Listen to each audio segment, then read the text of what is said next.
My name is Freja, and growing up, my twin sister Tove and I were as different as night and day. Tove was the golden girl, the one who could do no wrong. Meanwhile, I always felt like I didn't quite fit in. Our dad was a strict university professor who lived for his books and lectures, while our mom was the perfect housewife, always focused on keeping the house in order and pushing us to follow her lead. From as early as I can remember, being at home felt like being stuck in a never-ending critique session. My parents had this clear picture of what a perfect family should be, and I never seemed to fit into that picture. They wanted a daughter who wore pretty dresses and followed the rules, not someone like me who preferred band t-shirts and liked to keep to herself. Freja, why can't you be more like your sister? Was my mom's favorite line. She would say it whenever I came to breakfast with my headphones in, trying to tune out the world. Tove, on the other hand, always basked in their approval. I just don't get why it's so hard for you to put on a nice dress and smile more, she'd say, flipping her perfect hair over her shoulder. It was like she came from a completely different world. One Saturday, as our family got ready for one of Dad's boring faculty parties, I decided to rebel in my own small way. I put on my darkest eyeliner and a pair of boots that definitely didn't meet the appropriate standard. As I was heading downstairs, Mom caught sight of me. Her eyes went straight to my boots like they were covered in mud. "You're not going out like that, are you?" she asked, clearly disapproving. I shrugged, my usual defense. "Don't see why not." She let out a long sigh, the kind that made it clear she thought I was the biggest disappointment in her perfectly ordered world. "Please, Freja, just this once. Can't you try to fit in?" "What for?" "So you can pretend we're the perfect family?" I snapped back, tired of the same old argument. "It's not about pretending," she argued, her voice sharp. "It's about showing respect for your father." Tove, of course, overheard and couldn't resist chiming in. "Mom's right, Liz. It's not that hard to look decent. Why do you always have to make things difficult?" "Maybe I don't want to be a clone of you, Tove." I shot back, feeling my face flush with anger. I hated these arguments, hated being compared, but most of all, I hated feeling like the odd one out in my own home. At that moment, Dad appeared at the bottom of the stairs. "Enough," he commanded, his voice firm. "Freja, go change now. We're leaving in 10 minutes. He didn't yell. He didn't need to. The disappointment in his eyes was enough to send me marching back to my room to swap my boots for boring flats and wipe away half my eyeliner. The car ride to the party was silent except for the classical music Dad insisted on playing because he found it calming. I stared out the window as the trees blurred by, silently promising myself that someday I'd live a life where no one could tell me what to wear, how to act, or who to be. Someday, I'd be free from all these expectations. My room was the only place in the house where I felt like I could be myself. It wasn't much, just 4 walls covered in sketches and music posters, but it was my escape from the reality of my family's expectations.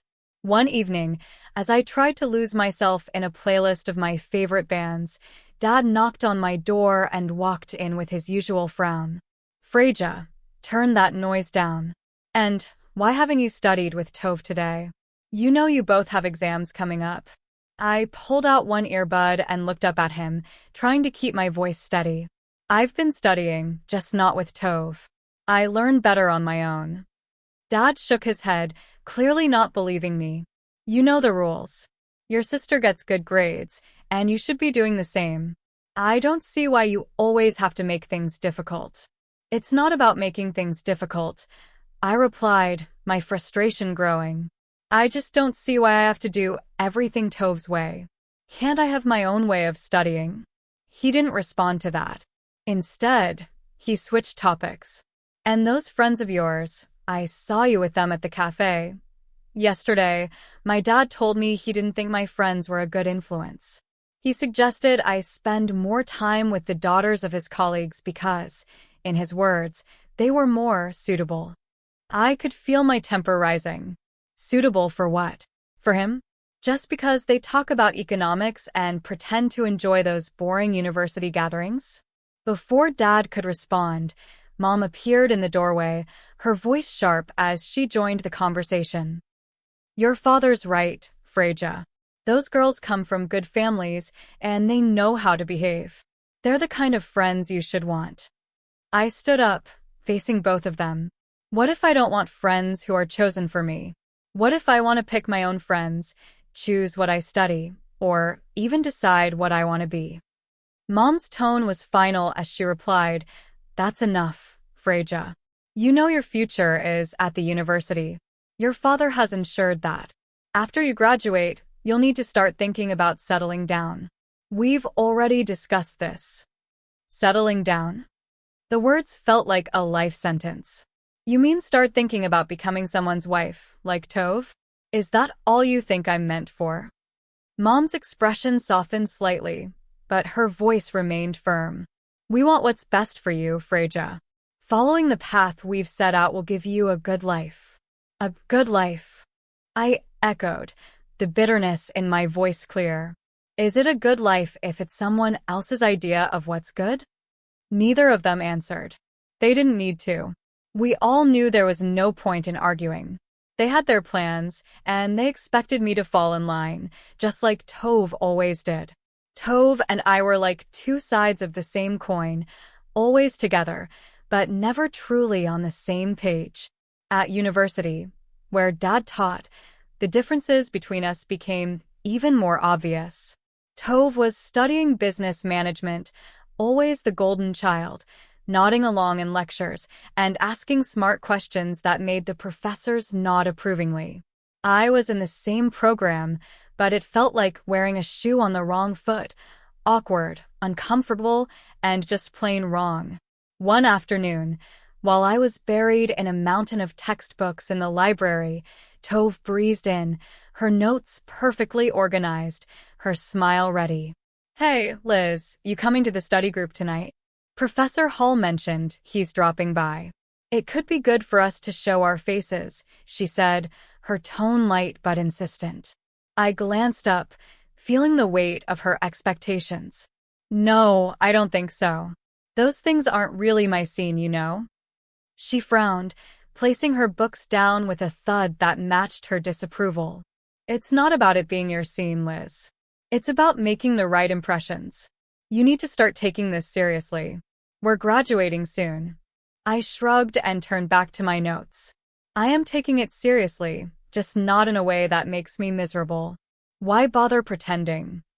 Because, Liz, sometimes you have to play the game to get ahead. You think I like all of this?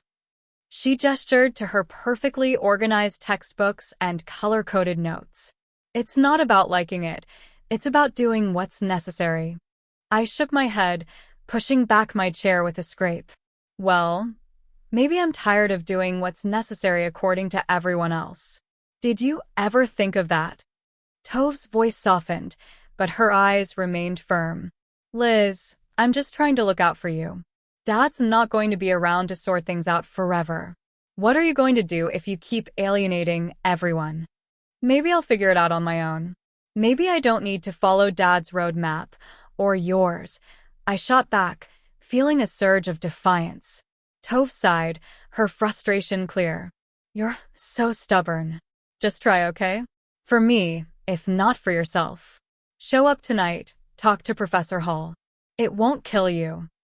I looked at her, really looked at her, and saw not just my annoyingly perfect sister, but someone who actually cared in her own way. Fine, I'll think about it. I conceded, not ready to promise more. Thank you, she said, her smile returning.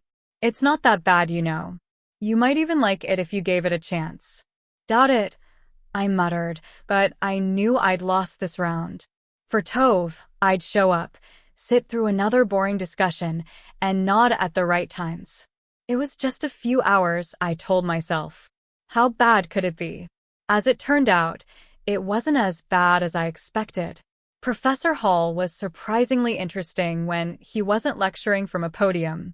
I even asked a question, which earned a shocked but pleased look from Tove. Later, as we walked back to our dorm, Tove nudged me. See? Not so terrible, right? But that fragile peace didn't last long. In our last year, Tove introduced us to her fiancé, a lawyer 10 years her senior. Johnson was already well established and exactly the kind of man our parents had always dreamed Tove would marry. Mom and Dad were over the moon, praising Tove for making such a smart match. They immediately turned their expectant eyes on me. Now, Freja, it's your turn to find someone suitable, Dad said one evening over dinner, his tone implying that my time was running out. Mom nodded enthusiastically, already planning out my life as if it were another one of her well-organized home projects. Think about your future, dear. Someone who can provide for you, who has a good standing. I remember staring at my plate, feeling the walls of expectation close in on me. Tove's wedding was meticulously planned down to the last detail by Mom, from the bridesmaids' dresses to the floral arrangements, showcasing her perfect vision of family prestige. After the wedding, Mom often visited Tove, doling out advice and ensuring that her life played out just as she had orchestrated. Watching this unfold, I knew one thing for certain. I didn't want my life tailored by someone else's hands.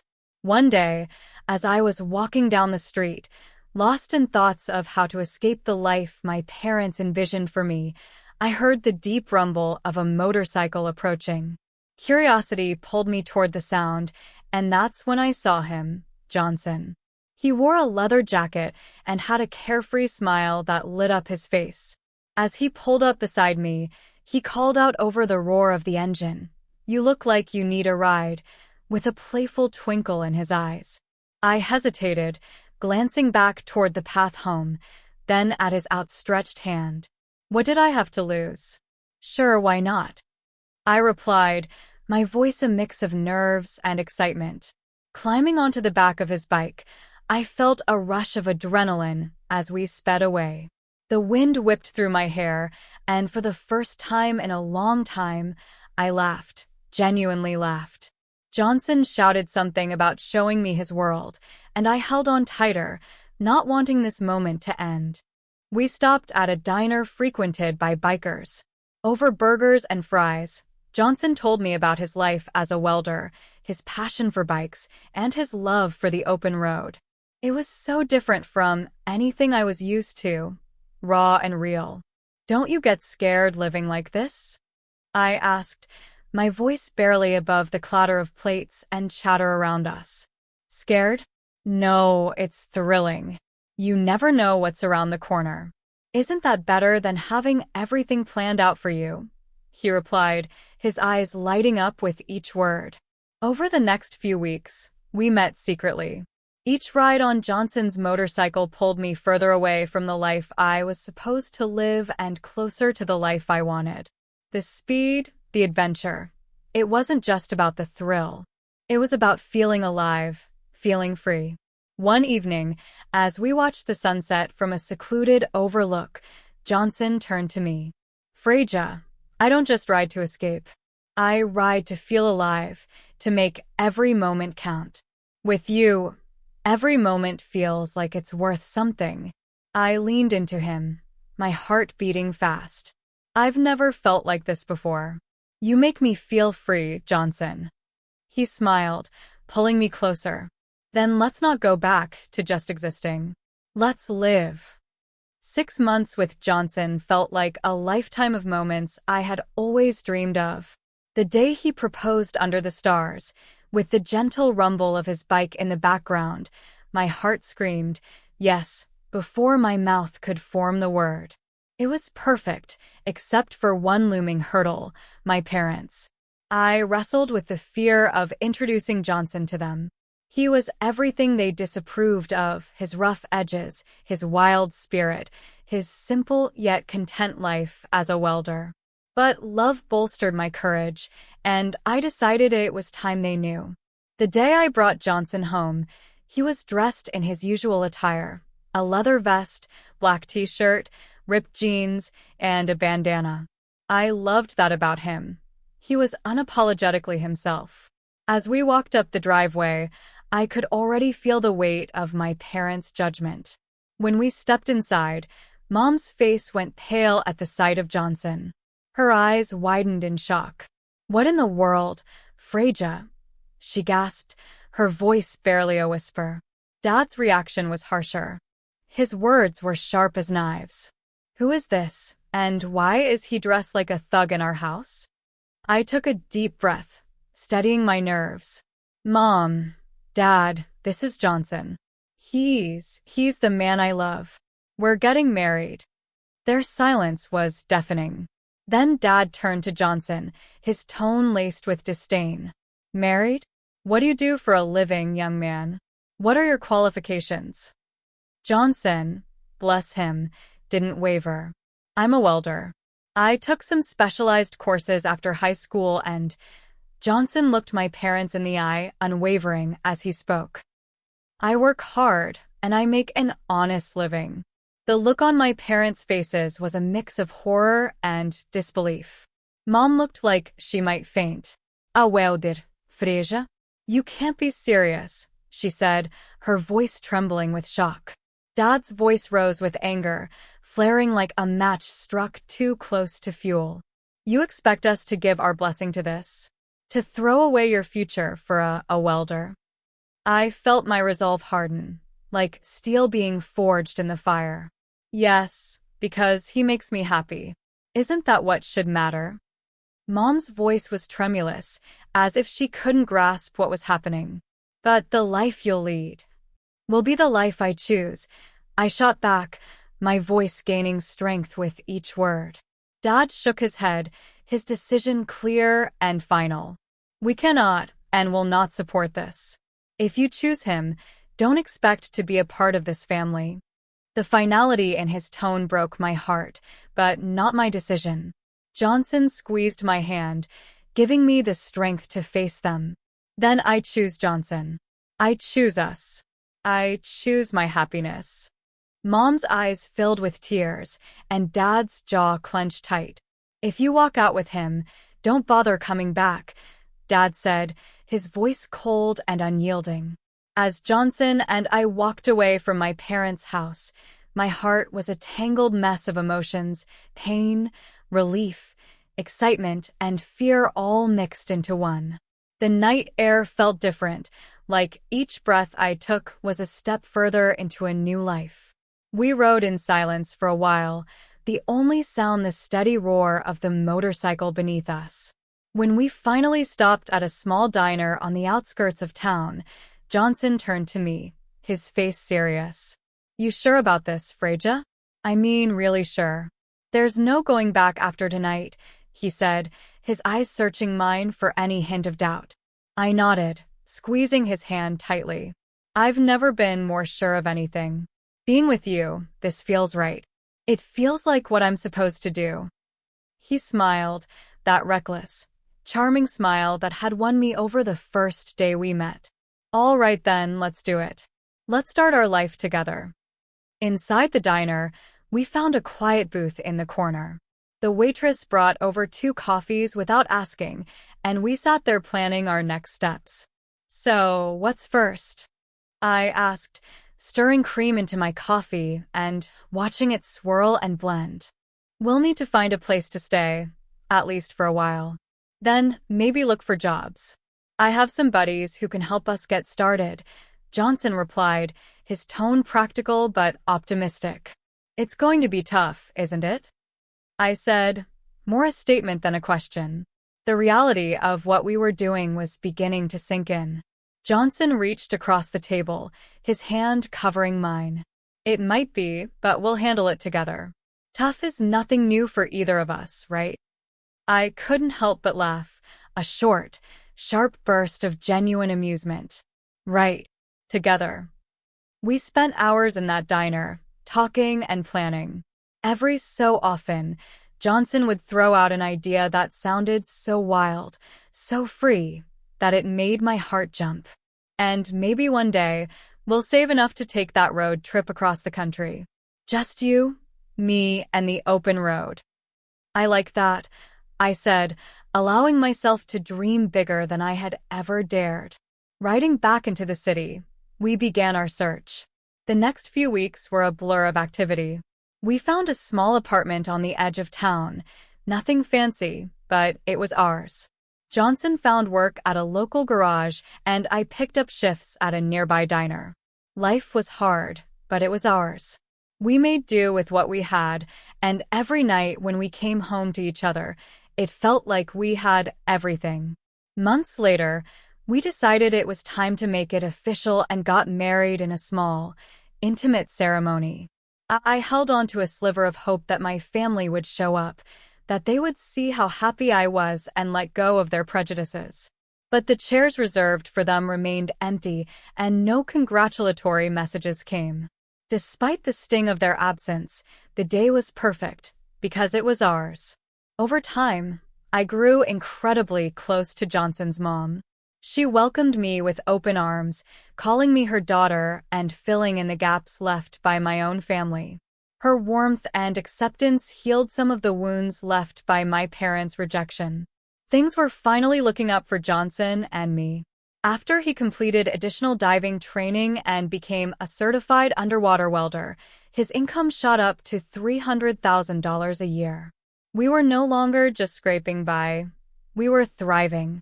That change made a world of difference. We managed to buy a townhouse in a nice area, the kind of place I'd always dreamed about but never thought I'd actually live in. I started working as a dispatcher at Johnson's company. It wasn't just a job. It felt like I was part of something important, supporting the man I loved and building our future together.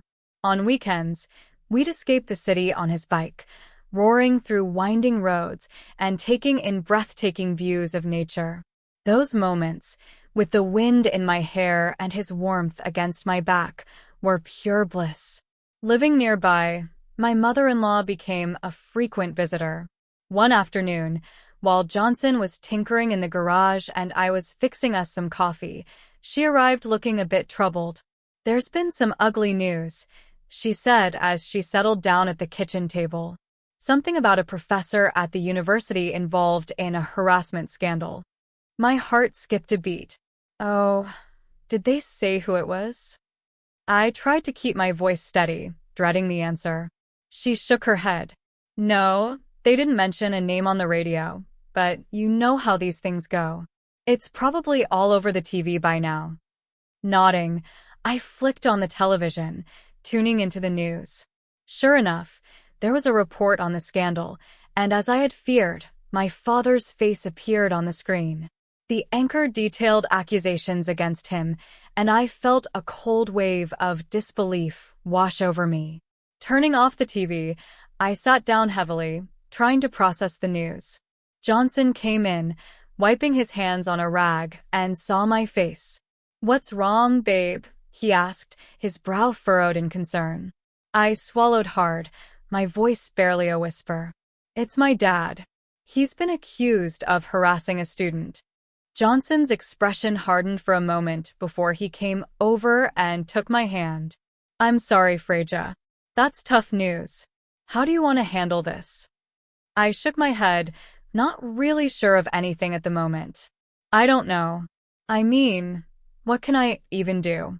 It's not like we're close anymore." He squeezed my hand, understanding. "Whatever you need, I'm here for you. We don't have to figure it all out right now."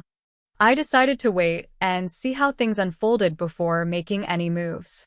Whatever decision I made, I knew I'd have Johnson by my side, and that was the reassurance I needed to face whatever came next. Life had been peaceful until that unexpected afternoon at work when a familiar car pulled into the parking lot. I hadn't seen my parents in a long while, and the sight of them stirred up a mix of emotions I thought I had put to rest. Both of them looked dramatically changed.